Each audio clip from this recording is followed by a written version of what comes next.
Part two of Culture and Team, and we have Ben Silbermann, the founder of Pinterest, and John and Patrick Collison, the founders of Stripe. Founders that have obviously sort of some of the best in the world at thinking about culture and how they build teams. So there's three areas that we're going to cover today. One will just be sort of general thoughts on culture as a follow-up to the last lecture, and then we're really going to dig into what happens at the founding of these companies and building out the early team, and then how that changes and evolves as these guys have scaled their companies up to 100 plus. I don't even know how many people you have now, but quite a lot. These very large organizations, and how you adapt these principles of culture. But to start off, I just want to ask a very open-ended question, which is, what are the core pieces of culture that you found to be most important in building out your companies? Sure. What are the most important parts? Yeah, it's on. Oh, it's on. Yeah, I mean, I think for us, like, we think about it on a few dimensions. Like, one is like, who do we hire, and what do those people value? Two is, what do we do every day? Like, why do we do it? Three is, what do we choose to communicate? And then I think the fourth is what we choose to celebrate. And I guess the converse of that is like what you choose to punish. But in general, I think running a company based on what you celebrate is more exciting than what you punish. But I think those four things kind of make up the bulk of it for us.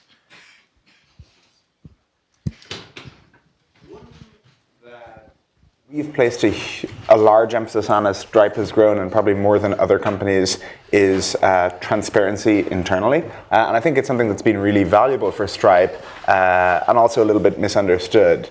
All the things people talk about, like, hiring really great people or giving them a huge amount of leverage, transparency for us plays into that. We think that, if you are aligned at a high level about what Stripe is doing, if everyone really believes in the mission, and then if everyone has really good access to information and kind of has a good picture of the current state of Stripe, then that gets you a huge amount of the way there in terms of working productively together, and it kind of forgives a lot of the other things that tend to break as you grow a startup. And so as we've grown, we started off 2 people. We're now over 170 people. We've put a lot of thought into the tooling that goes around transparency, because at 170 people, there is so much information being produced that you can't just consume it all as a fire hose. And so how we use Slack, how we use email, things like that. We can go into it more later. But I think that's one of the core things that's helped us work well. I think culture, to some degree, is basically kind of the resolution to a bandwidth problem, in the sense that maybe when you start out working on something, you're sort of coding all the time, but you can't code all of the things that you think the product might need or the company might need or whatever, and so you decide to work with more coders, right? And so the organization gets larger, and maybe in some idealized world, I don't think this is actually true, but kind of ideally you could be involved in every single decision, in every single sort of moment of the company and everything that happens, but obviously you can't, or maybe you can at 2 people, but you certainly can't at even like 5 or 10. Kind of that point comes very quickly. Then by the time you're 50, it's completely hopeless. And so culture is kind of how you kind of what the strands are that you sort of want to have, the invariants that you want to kind of maintain as you can get specifically involved in sort of fewer and fewer decisions over time. And I think when you think about it that way, maybe its kind of importance becomes sort of self-evident, right? Because again, like, the fraction of things you can be involved in directly is like diminishing, almost exponentially, sort of assuming your headcount growth is sort of on a curve that looks like one of the great companies. Yeah, that's super important, and it kind of it manifests itself in a bunch of different ways. Like, for example, in hiring, I think a large part of the reason why maybe the first 10 people you hire, what kind of those decisions are so important, is because you're not just hiring those first 10 people, you're actually kind of hiring 100 people, because you should think of kind of each one of those people as bringing along sort of another 10 people with them, and sort of figuring out exactly what 90 people you would like those first 10 people to bring along is obviously it's going to be quite consequential for your company. But really briefly, I think it's largely about sort of abstraction. So one thing that a lot of speakers in this class have touched on is how hiring those first 10 employees, if you don't get that right, the company basically will never recover. But no one's talked about how to do that. So what have the three of you looked for when you've hired these initial employees to get the culture of the company right? How have you found them, and what have you looked for? Sure. So I guess this answer is different for every company, and I'll say for us it was very inductive. So I literally looked for people that I wanted to work with and that I thought were talented. I think I've read all these books about culture because when I don't know how to do something, I first go read things, and everyone has all these frameworks. And I think one big misconception that someone said once is that people think culture is like architecture when it's a lot more like gardening.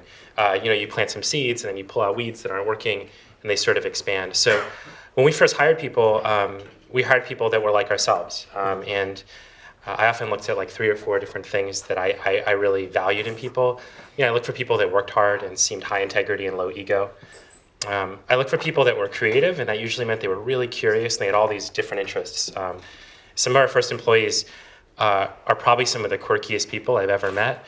They were engineers, but they also had all these crazy hobbies. Like one guy had made his own board game with this elaborate set of rules.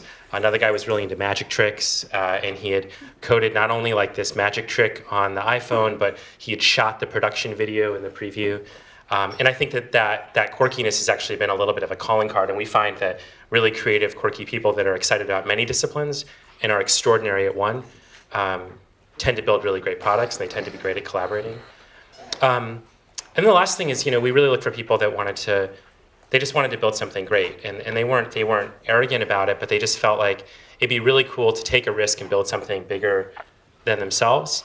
And that at the beginning is very, very easy to select for. If you were in our situation, we had this horrible office, like nobody got paid.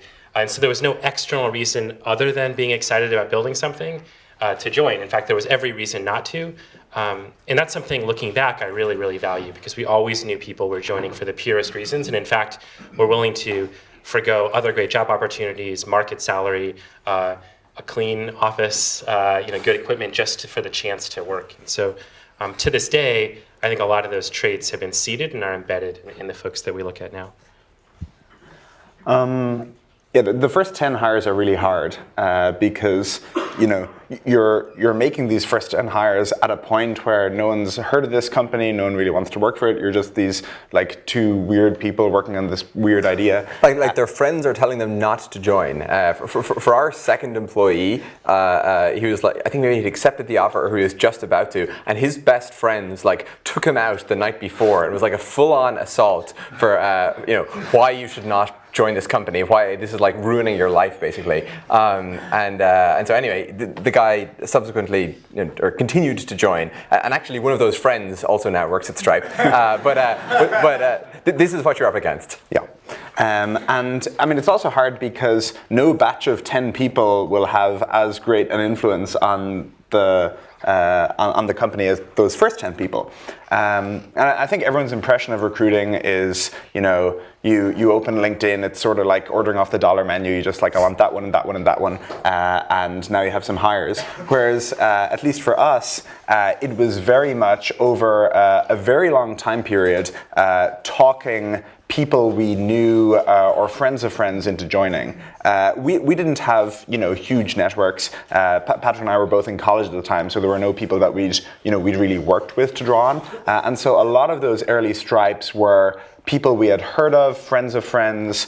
And the other interesting thing they all had in common is that they were all sort of early in their career or undervalued in some way. Because when you think about it, if someone is a known spectacular quantity, then they're probably working in a job and very happy with that. And so we had to try and find people who were, in the case of our designer that we hired, he was 18 and in high school and in Sweden at the time.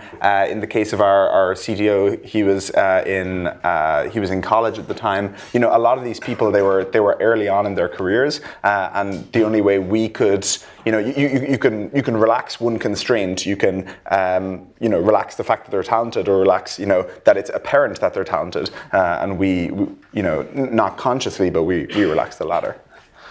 Yeah, I think sort of finding kind of the people who are kind of, I guess you have to kind of think like a value investor, right? You're looking for the human capital that's significantly undervalued by the market. You probably shouldn't look to hire your brilliant friends at Facebook and Google or whatever, because they're already discovered. If they're willing to join, that's great, but they're probably harder to convince. John and I spent a while yesterday afternoon sort of trying to figure out in retrospect what kind of traits our first 10 or so people had in common that we thought were significant.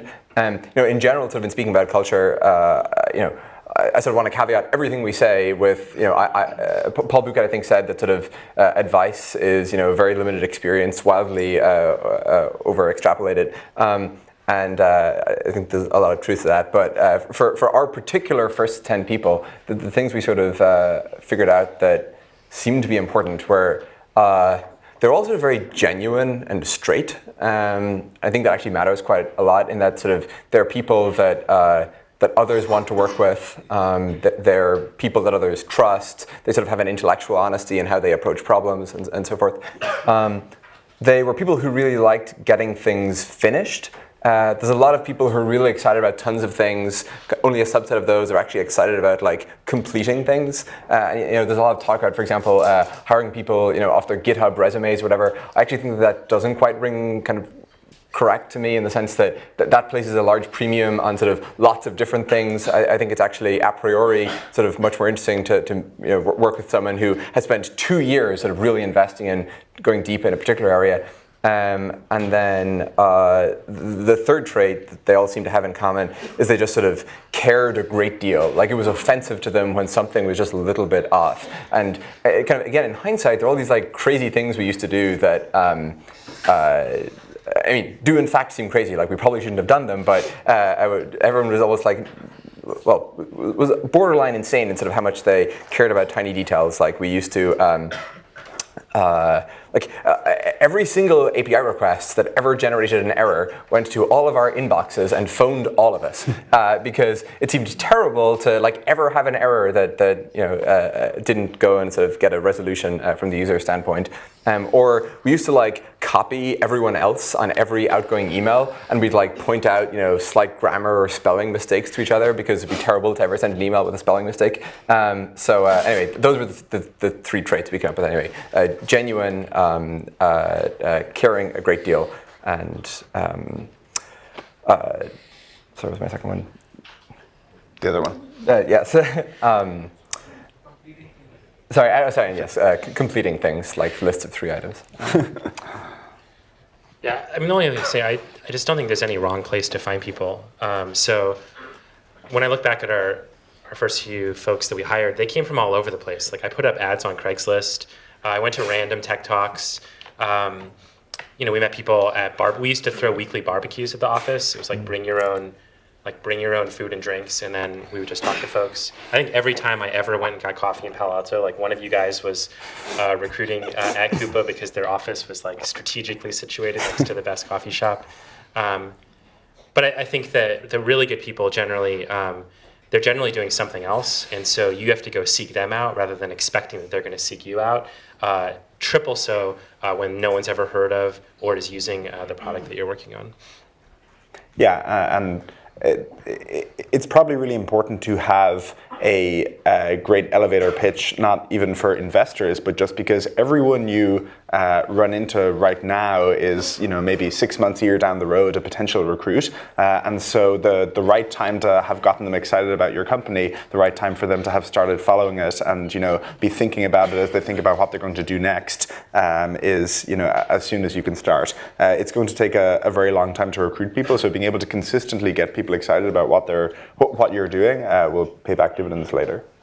Maybe this is a little bit tangential, but John and I were also chatting about yesterday afternoon. Sort of a bunch of our friends have sort of started companies right out of school. We were sort of thinking about what seems to go wrong in those companies, and I think something that maybe the most common failure mode seems to be sort of doing something kind of overly niche or overly sort of specific and bounded. I think maybe it comes from sort of like there's a major shift in time horizon as you go from classes to building a startup, right? A class kind of plays out on a quarter or a semester or whatever, whereas a startup is like a 5 or 10 year thing. And I think this is really problematic because it's actually quite hard to hire people for niche things in that if you tell somebody, look, we're going to build a rocket that goes to Mars, like, I mean, that sounds almost impossible, but also sounds fucking awesome, right? And so it's actually pretty easy to convince people to work on it. Whereas if it's, well, we're going to build this, I don't want to single out any particular idea because it probably sound like I'm picking some actual startup that's doing it. But if you pick something pretty narrow, something that maybe kind of inductively comes out of the kinds of problems you'd solve as part of a class project, that's actually much harder to hire for. One specific question that has come up a lot is how, as a relatively inexperienced founder, do you identify who the really great people are? So, you meet people at these barbecues or for your friends or whatever, and maybe you've worked with them a little bit, but what specifically did you guys do in your processes to identify, like, what, this person's going to be really great? Or when did you really get it wrong? But what have you learned about how to identify raw talent if you can't just say, well, they work at Google or Facebook, they must be good? Well, I mean, you'll never 100% know, obviously, until you work with folks, which is why the flip side of it is, if someone you hired just wasn't a good fit, you owe it to the company and to them to tell them how they can improve, and if they're not working out, to fire them. But I think that generally that question of talent falls into two big buckets. Like, one is you have some sense of what makes them good at their job, and there are some areas where you have taste in that area, and there's some where you don't. And the ones where you don't are actually much more difficult. So what we would do is we would do a few things. Like, first, before talking to anyone, we try to get a sense for what is really world class in that discipline mean. And this becomes very, very important later when you're hiring things like head of finance, and you don't know anything about finance except what was contained in a library book you got about an introduction to finance, or head of marketing. I always made it a habit of talking to people that I knew de facto were world class, and then asking them specifically, what are the key traits or characteristics that you look for? What are the questions that you ask, and how do you find them? And if you're looking for the next person that's as good as you, where is that person working right now, and what's her phone number?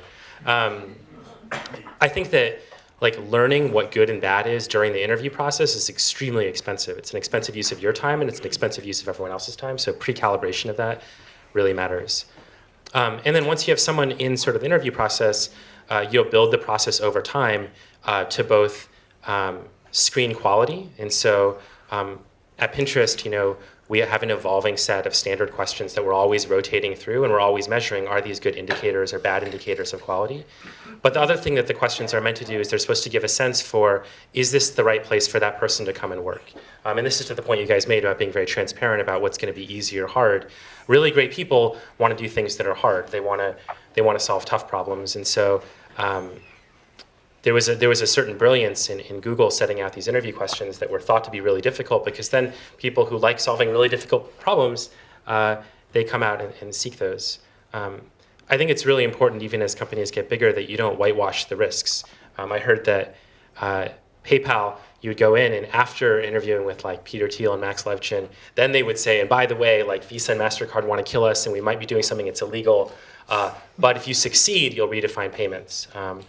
Or when they were recruiting for iPhone, they didn't even tell people what they were doing. They're like, you won't see your families for 3 years, but when you're done, your kids will remember what you built. And I think that's a really good thing in recruiting as well, that you're very, very transparent about why you think it's an amazing opportunity, but you lay out in gory detail why it's going to be hard, and then the right people select in, or they select out of that opportunity. Evidence suggests it's worth allowing people to see their kids, though. I feel like one thing you have to do as you try to identify talent is have the confidence to interview for it in a way that works for you. I think if you're say you're not the world's best engineer and you're trying to interview engineering candidates, I think it's tempting to try to cargo cult what everyone else does and get them to code on a whiteboard and do other engineering interviewee things. In the case of Stripe, hiring our first engineer, we flew the guy out and we spent a weekend coding with him and looked over his shoulder and kind of it was the only way we could really tell and get ourselves confident that person was good. And I think you can actually extend that to other roles where, again, you're not an expert and that, I'm no business development guru, but when we interview people for business development roles, we'll ask them to do a project, where they talk about how they would improve an existing partnership that Stripe has, or which new partnerships they would go out and do. And again, even though it's not my domain area, I am actually confident enough that I can judge those pretty well. And I think people often have this imposter syndrome when it comes to interviewing for roles. Yeah, I think a pretty specific kind of just tactical thing to do for, again, the first 10 people is to work with them as much as you can before committing to hiring them. I mean, once you reach a certain scale, it's kind of impractical because it's a huge time commitment on their side, and also, it just would be unscalably expensive from your side. But it's really worth it to get the first 10 people right. And so for a majority, maybe even all of the first 10 people, we worked with them in some capacity, usually for a week in advance. And it's pretty hard to fake it for a week. People, it tended to be pretty clear quite quickly. Another thing I thought of, to the question of sort of how do you know who's great or who's good enough or whatever, and people always talk about sort of this notion of the 10x person at sort of whatever the skill set is. I don't really know what 10x means. I think maybe the slightly more kind of helpful or intuitive version of that is this person probably the best out of all of their friends at what they do? And so it's a little bit sensitive to how well they choose friends and how many they have. But for me at least, I find that kind of a more helpful way to think about it. Is this the best engineer this engineer knows? And the other thing I think that's actually probably just worth mentioning in all this kind of first 10 people, or even more generally on the culture and hiring topic, I think everyone sort of doesn't realize until they go through it themselves how important it is, in large part because in life and the media and everything, people focus way too much on founders, and that here we are, and so kind of we're reinforcing the sort of structural narrative that Stripe is about John and Patrick and Pinterest is about Ben and so forth. Whereas, obviously sort of the vast majority of what our companies do, 99.9%, is being done by people who are not us, right? And I think, obviously that's kind of, it's obvious when you say it, but it's sort of very much not just the macro narrative, and companies are abstract. You kind of need to associate them with specific people. But I think it's worth bearing in mind that for Apple, everything was Steve Jobs was a tiny detail at the end, right? Or Google with Larry and so forth. So don't screw it up, is what you're saying. Something like that. I think the only other thing I'll mention is that I think referencing people is really important, referencing people is just what it sounds like. You're basically asking people who have real material working experience for their honest opinion. And we do that really aggressively. And what we're trying to figure out is, what's this person like to work with? We're not trying to validate whether they told the truth on their resume, because we assume that they're telling the truth. So very standard questions that I'll ask somebody is, in an interview, I might say, hey, we both know Jonathan in common. I'm going to talk to him in a couple weeks because we're both social friends. If I asked him what you're the best at, or what you would be most proud of, or what you were kind of working to improve, what would he or she say? Because it sort of tests the level of self-awareness and creates a bit of social accountability. And then I'll try to ask something that makes the question, which is typically very soft, feel a little bit more quantitative, and then calibrate that over time. So in evaluating this person on this dimension, do you think this is the top 1% of people you've ever worked with, the top 5%, and the top 10%? And it forces a scarcity that gives a materially different reference than if you just say, hey, what's the best thing about John? He told me, he's good at these things. Can you validate it? And you're yeah, sure, because they don't get anything. So I think that's just a tool that people should take seriously. Yeah, and referencing isn't obviously easy to begin with, but it does actually prove really useful over time. And you just have to, people, I think, especially for named references, people really want to be nice. So you have to do things like create an artificial scarcity by saying, where would you rank this person amongst the people you've worked with in this role? Or, there's lists out on the internet of how to reference, but you should aim to spend, 15 minutes on the phone with that person, not just let them say, yeah, this person is awesome, and then hang up. It's also a tremendous source of new recruits. Yeah. Those references are also a tremendous source of new recruits. What have each of you learned about once you hire these first people and they join? What have you done to make them effective quickly, to get them sort of to the right cultural place? Because sort of hiring is usually very difficult, but then not as difficult as making them happy and effective. So what do you do with these early employees to accomplish that? Well, the answer that's changed when we've gone from really small to bigger. When we first started, we were generally hiring because we needed that person like a long time ago. And so their whole onboarding was like, here's your computer. We already set up your environment. Don't worry about it. This is the problem that we have to solve together. And then because of the nature of the startup, so we were all in this like tiny 2-bedroom apartment. All of the other things like building personal relationships, spending time together, getting to know, it just all happened kind of automatically. Like you didn't have to do anything. The one thing that I would add to that is, though, we would always try to remind people of like where we wanted to go someday, because it's really easy when you first join to drop someone into a problem, and then they think the whole world is like this little problem in front of them. We'd always say, hey, someday we want to do for discovery what Google did for search, and this is our plan for trying to get that done. Now, as the company grows, I think that that process has to get a little bit more formalized, and so we spend a lot of time thinking and honestly trying to constantly refine. What does that person's experience look like from the day they came in to their very first interview through 30 days after they join? Like, do they have somebody whose name they know? Do they know who their manager is? Have they sat down with people on their team? Do they know what the general architecture of the company is and what the top priorities are? And we have a program, and it's a week long, and then there are sort of function-specific programs that go in deeper.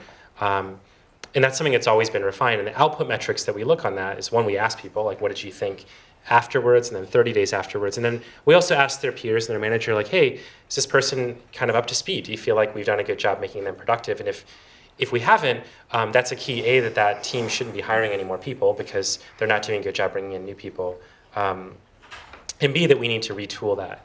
And so I think those things are important. I just wouldn't discount just how important it is to get to know the person as a person. Like, what are their aspirations? What's their working style? How do they like to be recognized? Do they really prefer being in total silence? Are they a morning person or a night person? Like, knowing those things, I think it just demonstrates that you care about them individually as well as collectively, like what your goals are. I think there's two things that are important at any stage, though the implementation will change. The first is to get them up and running, doing real work quickly, because that's only when you can find the problems. That's the only way that's how progress is measured, is how much real work they're doing. And so, when we have engineers start, we'll try to get them committing on the first day. When we have, people in business roles start, we will have them in real meetings on the first day on what they're meant to be working on. But I think sometimes there's a tendency to be tentative and help ease people in. We're much more of the push people off the cliff school. And then I think the second is to try and start quickly giving people feedback, and especially feedback on how to adapt to the culture. Because when you think about it, like, if you have built a strong culture, as all the companies up here, are trying to, then it's going to take some adapting for the person, and it's not going to be necessarily easy. One thing we had at Stripe was just the culture was a lot more written, and so you would have people who were right next to each other, each with headphones on, and just like IMing away to each other.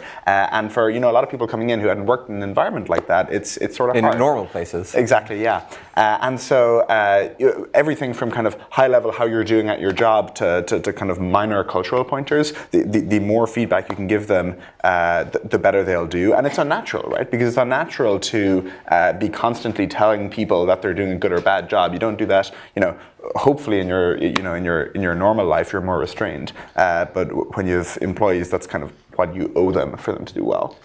So I think this is sort of a good transition to, as your companies have scaled. What are the biggest changes you've had to make to your hiring processes, and also how you sort of manage and run the teams as you've gone from 2 to 10 to 100 to 1,000 employees? There are a lot of changes. I think one thing that we try to do on the team side is the goal is to make the teams feel as autonomous and nimble as possible within the constraints of having a large organization. And that means over time that we're always trying to make it feel like a startup of mini startups rather than this monolithic organization with a set of foreign processes that cut horizontally through it. And that's easier said than done. And I think that like we're not all the way there, but one of our goals is that each team they control the resources that they need to get things done. They know what the most important thing is and how it's measured. And that way, then the management problem becomes somewhat tractable. Otherwise, it feels completely impossible if you can't decompose it into autonomous units. Like you just look at it and you're like, oh my gosh, like communication complexity is increasing geometrically, management complexity, like it's never going to work. And so you have to sort of create these abstracted units, or that's at least what we're going to try to do. And at Pinterest in particular, the real challenge of creating those abstracted units is we want to actually have units that encompass a super strong designer, a super strong leader in engineering, often a writer, often sometimes like a community manager. We want them all to be self-contained. And so that makes the problem really hard, but that's kind of core to our philosophy of how we build products. We try to put people together that have all of these different disciplines. They're curious about lots of things, and then we anchor them on a single project, and then we try to remove barriers to let them go fast. And when we find new barriers, we sit down and we think, how do we speed that up?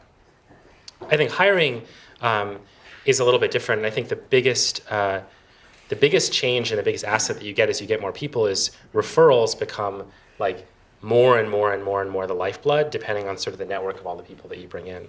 So one of the really lucky and, in hindsight, great decisions that we made was our actual 14th or 15th person that we hired was a professional recruiter. And she'd worked at startups, she'd worked at big companies like Apple, but she sort of knew where that pipeline breaks down, kind of knew the early indicators, and taught everyone not just how to sort of screen for talent, but how scalably to identify the people that are going to be like culturally like really good for the company. And I think looking back on that, it's something that I personally really value. There's just like a huge amount of stuff here, right? In that sort of, I guess, this is all under kind of the rubric of managing growth, and like either your company sort of fails very quickly, or sort of all of your problems become in some way about managing growth. One thing that I think tends to take people by surprise, and certainly took me by surprise, is kind of how quickly just like the time horizons change, in that sort of in your first month, you're largely thinking about things on maybe 1 month ahead, right? In that maybe that's kind of what your development roadmap is oriented around. Even in terms of who you're working with, maybe it's like really informal relationships where they haven't sort of fully committed to remain full-time or whatever, right? And that kind of the more time goes by, I think that kind of has a reciprocal or corresponding increase in the time horizon. So after 1 year, you're kind of thinking 1 year ahead. After 4 years, you're thinking 4 years ahead. And kind of that increases very quickly, right? And so after, say after 1 month, it's again super short term, and then just 11 months later, you should now actually be thinking and planning, a year ahead, and thinking about kind of human structures on that time horizon, thinking about stuff Ben talked about, like where you want to be going long term and things like that. I think that also plays into your hiring and the kinds of people you hire, right? In that, in the really early days, you kind of have to hire people who will be productive essentially immediately. Like you don't have the luxury of hiring people who are sort of really promising, but they're not quite going to be up to speed for another year or two. They have to be able to contribute immediately. But after 2 or 3 years, now it sort of starts to get much more reasonable to make those investments. And in fact, if you're not making those investments, you're probably being much too short term.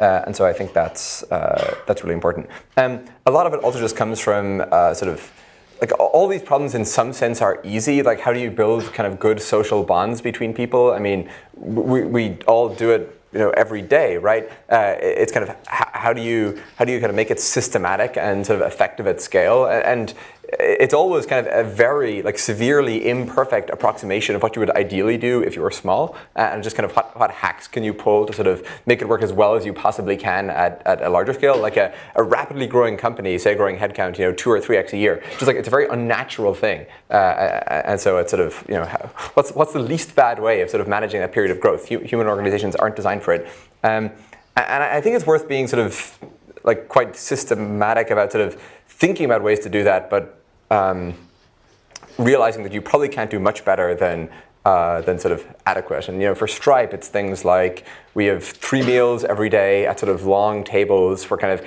everyone can sit together, right? And if you think of sort of net, how much more total human interaction happens as a result of having these kind of randomly mixed meals, I mean, it's vast, right? And there's kind of a whole list of things like that. But I think that's kind of the general framework. And one thing I'm really curious about, you guys value transparency. How have you scaled it over time? 'Cause I know we think about figuring that out all the time. I'm just curious. Startups in some sense, I can't remember who it was, sort of defined it as like a startup is kind of an organization that's not yet stuck with all these kind of principal agent problems. That at most sort of large companies, what is locally optimal for you is very frequently, not what is globally optimal for the company. There, as a consequence of that, probably a lot of ways in which a startup can work differently to a big company. At a big company, a lot of the things that are good for you, you couldn't do them in a completely transparent environment, right? Because people would think less of you, or you're doing things you're not supposed to. But because everyone is kind of sailing or rowing in the same direction at a startup, you can actually just make all the information transparent.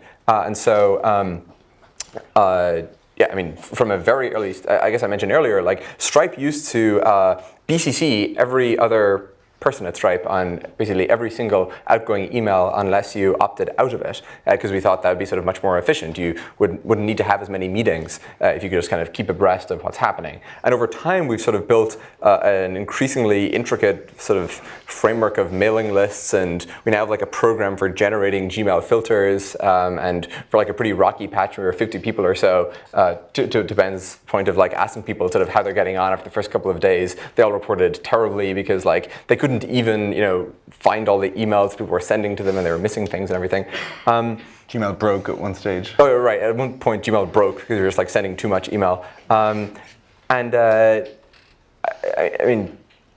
It is hard to scale because you might sort of contact somebody outside of the company with like some great idea, and maybe like the person sitting across the way from you thinks that's like the stupidest idea they've ever heard, right? And you're kind of subject to the scrutiny of the entire organization to some degree with all of your communication. Like that's kind of the challenging side of it. And then the good side is people are much more informed about what's happening.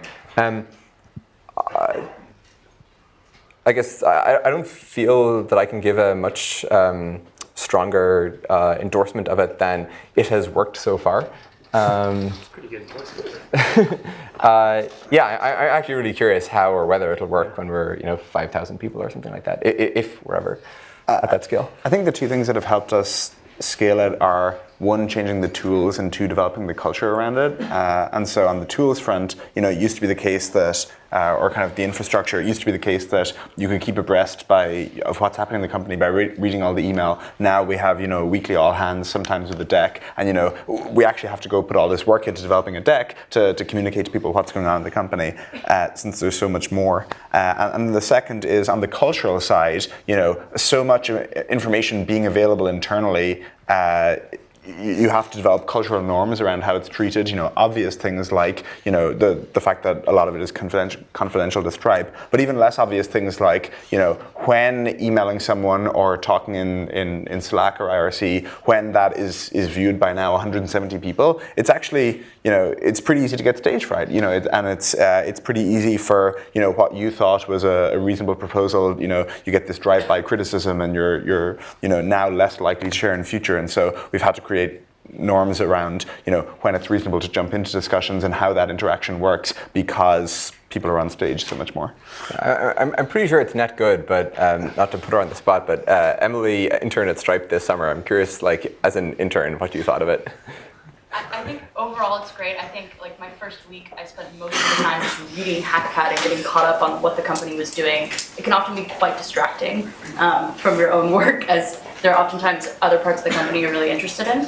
Hackpad, by the way, is like Google Docs, but with a news feed, and where you can just like see all the documents. Yeah, and you're encouraged to make everything public, everything you work on. But overall it gets you spun up really quickly, and we also have things called spin-ups where every single sort of leader of a team at the company, whether it's like sys or its product, gives like a 30-minute talk on what their team is currently doing and sort of how you can contribute if you're interested. Did you think email transparency was net good? Yes, I remember having a hard time understanding what I should and should not subscribe to, and like the first week having like 2,000 emails in my inbox, and then by the end, there's like 3 or 4 teams you actually want that information coming in from. All right, audience questions. Yes. So this question is for Patrick and John. Is it your experience that your early hires are able to grow and evolve into leadership roles as the company scales? And a question for Ben.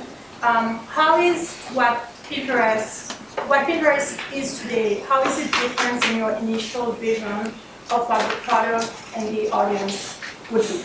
All right, we'll go first on. Have the people, actually all 3 of you are welcome as this, have the people that you've hired early been able to grow into leadership roles?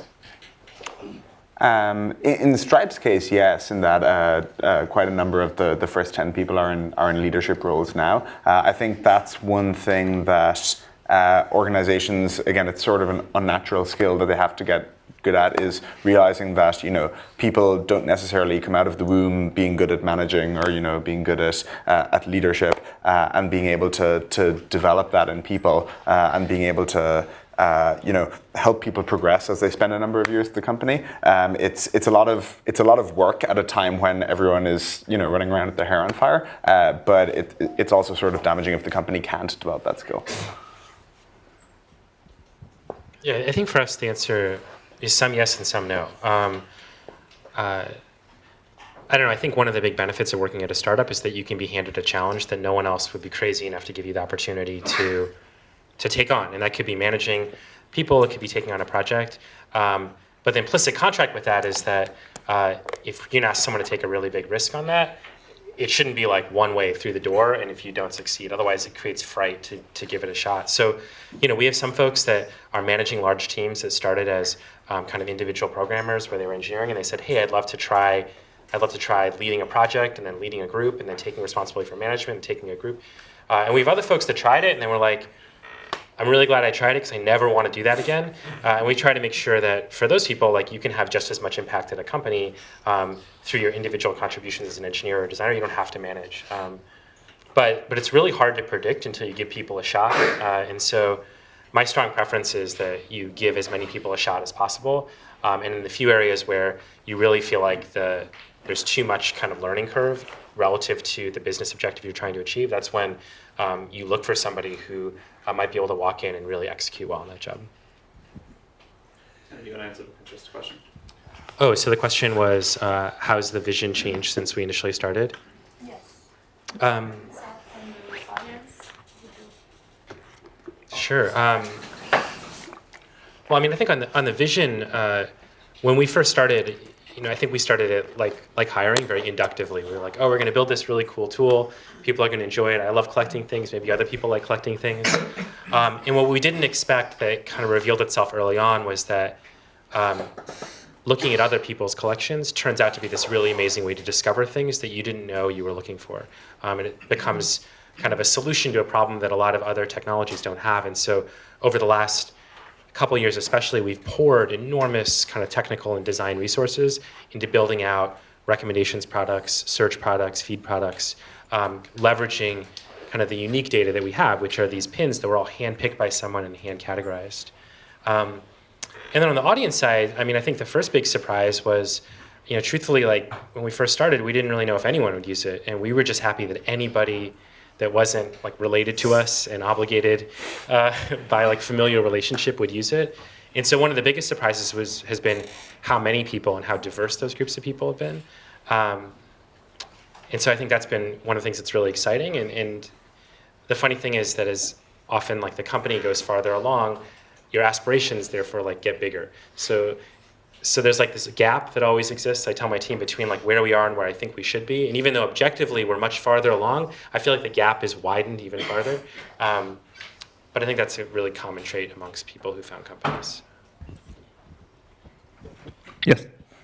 You said that while selling the vision of the company, you have to describe in gory detail that how hard it is going to be, and you won't see their families for 3 years, but then it would also be the thing that their grandchildren would be proud of.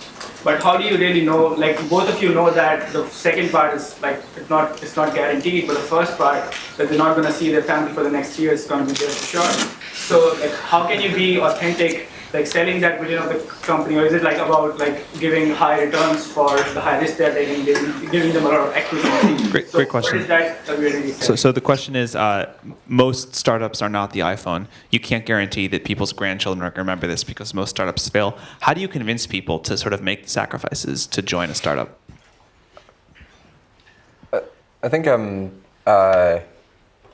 part of the way sort of in which it resonates with people is because it's not guaranteed, right? If it were guaranteed, then it'd be boring. And so it's the sort of, there is the prospect of sort of affecting this outcome, but nothing more than that potential. To the sort of not seeing their families or kids or whatever, I mean, startups often do involve sort of longer hours in the beginning, but I think, I think that particular story is probably somewhat overstated. I think Scott Forstall was trying to recruit these people. But I mean, even though startups, especially in the earlier days, tend to involve somewhat longer working hours, I think there's kind of this tendency to exaggerate it and sort of, I mean, it's like the startup version of fishing. Like every startup thinks they worked even more insane hours than the next one back in the early days. Like we literally never slept for 2 years. So I don't know. I think that realistically for most people, it's not that big a sacrifice, right? You're maybe on average, being really realistic about it, people work 2 hours more on average per day. It's certainly a sacrifice, but it is not foregoing all pleasure and enjoyment for the next half decade. Yeah, I mean, I think even the iPhone wasn't the iPhone before it got done, right? So, I mean, no smart person you're hiring is under the illusion that you have a crystal ball into the future that only you have, and that joining is a guaranteed thing. And in fact, if you're telling them that and they select in, you probably shouldn't hire them because they didn't pass like a basic intelligence test about uncertainty in the future. But I think it's fair to say what's exciting and where you think it can go and where it's going to be hard and chart your best plan, and then tell them why their role in it can be instrumental, because it is. I really liked what you said. If you tell people hey, we're going to go to Mars, it attracts the best people, and then you're incrementally closer to getting to Mars, and they know that going in. What I would discourage doing is just whitewashing all of that. And if people kind of are joining because they want I want all the certainty and guarantee of working at Google, plus the perk of working in a small startup with more email and transparency, that's a really, really negative sign. For example, when I interview people, they'll often say, oh, I'm really passionate about what you're doing. And then I'm like, well, where else are you interviewing? And then they'll just list 7 companies that have nothing to do with each other, except they're sort of at the same stage we're at. They're like, I love the problem of discovery, so I'm interviewing at Stripe, Dropbox, Airbnb, Uber. Now I'm also putting into my resume into Google X, into that part of the division. And that's a sign that they're probably not being authentic with what they care about. And those folks often, when things get really hard, they won't stick it out and work through it because they were really signing up for an experience, not for achieving a goal. I think the other thing that motivates people a great deal, in addition to sort of the prospect of sort of affecting some outcome, is just sort of the personal development angle. In that a startup, just because it's much kind of more lightly staffed, it's kind of it's much less forgiving, right? In that even if you're the best person in the world, you're not going to, whether or not you're the best or the worst person in the world, you're probably not going to significantly alter Google's trajectory, right? Whereas if you sort of really want to benchmark yourself and sort of see how much of a contribution and an impact you can make, and I think kind of that prospect is quite compelling to a lot of the best people, then a startup is sort of a much better place to go test that. All right. Last question. Last question.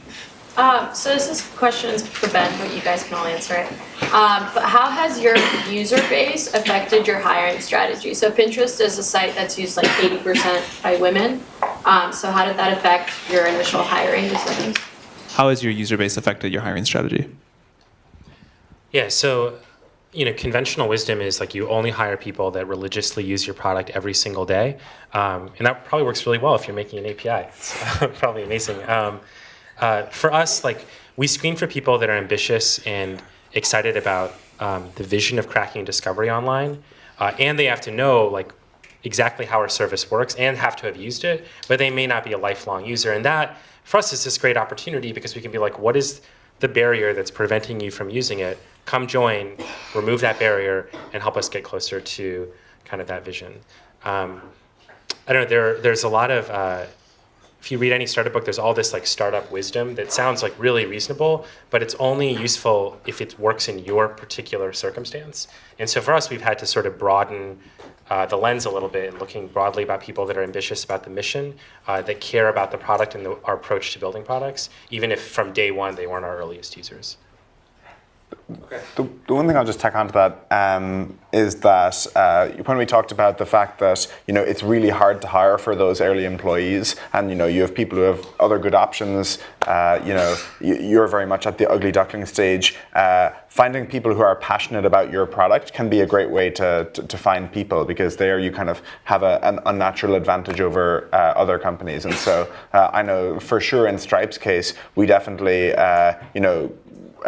we hired, I think it was 4 Stripe users in the very early days, and those were people who we probably couldn't have gotten otherwise. I'm sure it was the same in Pinterest's case, where like you'll get all this benefit of working at Pinterest, and hey, it's Pinterest. You get to work where you pin. Yeah. Thank you guys very much for coming in today. Thank you.